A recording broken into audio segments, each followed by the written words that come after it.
jamais trop tard pour ouvrir les journaux du jour. Olivier Delagarde, la revue de presse d'Europe 1 ce matin, évidemment, un homme fait la une de toute la presse du nord au sud. Ah oui, croyez-vous? Vraiment? Oui. Qui ça? Michel Barnier, bien sûr. Ben oui, Michel Barnier, nouveau Premier ministre, titre La Voix du Nord à Lille. Et à la fin, Barnier annonce Corse Matin en une, un brin fataliste. Et à la fin, c'est la droite qui gagne, Maugré, Libération Champagne, le quotidien de Troyes, dont le cœur bat plutôt à gauche. Parce que Michel Barnier est effectivement un homme de droite, sans aucune contestation possible. Et d'ailleurs, si vous avez des doutes, ils seront rapidement levés à la lecture de la presse de gauche.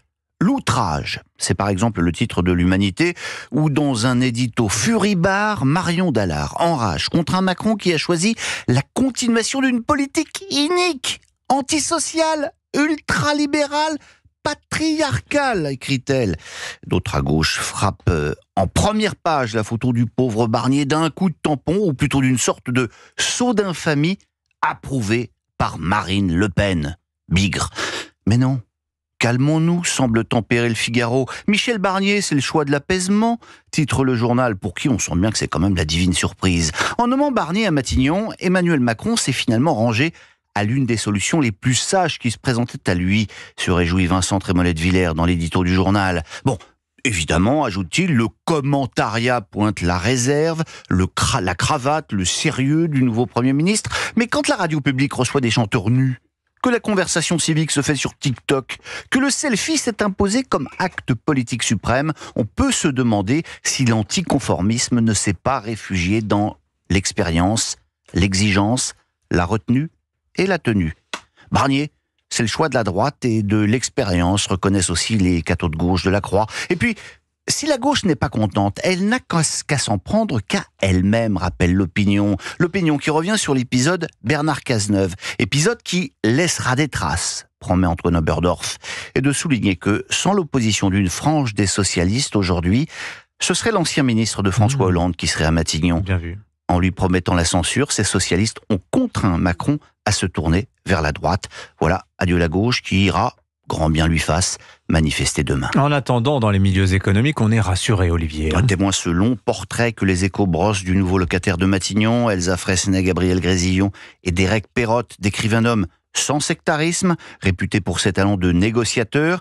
Ces réseaux à Bruxelles seront utiles à la France, écrivent-ils, et ses 73 ans sont paradoxalement un atout. Ah oui, parce qu'il y a son âge. Et d'ailleurs, au moment de la passation de pouvoir entre l'ancien et le nouveau Premier ministre, cela sautait aux yeux de Marie-Christine Tabet. Et si le macronisme était mort hier sur le perron de Matignon, écrit-elle dans l'édito du Parisien aujourd'hui en France. L'image était assassine. Attal, le plus jeune Premier ministre de France, obligé de céder sa place à l'un des hommes politiques les plus représentatifs du vieux monde, tant honni par les héros du nouveau, ce dernier lui infligeant au passage une leçon de savoir-vivre et de politique. La scène fera date, elle est racontée par le journal, le nouveau Premier ministre signifiant sèchement à Gabriel Attal qu'il avait trouvé son discours trop long, trop centré sur sa personne. Quelle surprise! Je peux dire quelques mots là? L'âge Barnier, ironisant sur les leçons que lui a donné son cadet de 38 ans. Décidément, cet âge est sans pitié. Allez, on termine avec une autre confrontation, Olivier. Celle-là est racontée dans les pages saumon du Figaro sous la plume de Vladimir Garcin-Berson et Olivia Detroya. Sous la pression, Pernod Ricard a finalement décidé de ne pas se marier avec le PSG. Si. Et cette pression, ce n'est pas de la bière, mais celle des supporters de l'OM. Ils n'ont pas accepté que la marque de pastis, fondée dans leur ville en 1932, devienne partenaire officiel du club Oni de la capitale. L'idée était pourtant bonne de la part de Pernod Ricard de vouloir s'appuyer sur la notoriété du PSG, mais c'était sans compter sur la colère des supporters marseillais. Fini le Ricard, promettait l'un d'eux, j'aurais l'impression de trahir mon club, de salir ma dignité à chaque gorgée. Fermez les guillemets, face à de tels arguments, que voulez-vous qu'il fit? Pernod Ricard a donc décidé de préserver les glottes anisées des supporters marseillais indignés. Oui. Comme on dit à Marseille, quel pastis. Ah là là, les pauvres. Et alors Pernod Ricard qui en plus voulait plutôt vendre des spiritueux, whisky et autres à travers le Paris Saint-Germain. En plus c'était un sponsoring à l'étranger, puisqu'en France avec la loi Eva on n'a pas le droit de faire un sponsoring avec de l'alcool. Pas possible. Pas possible. Merci beaucoup Olivier Delagarde.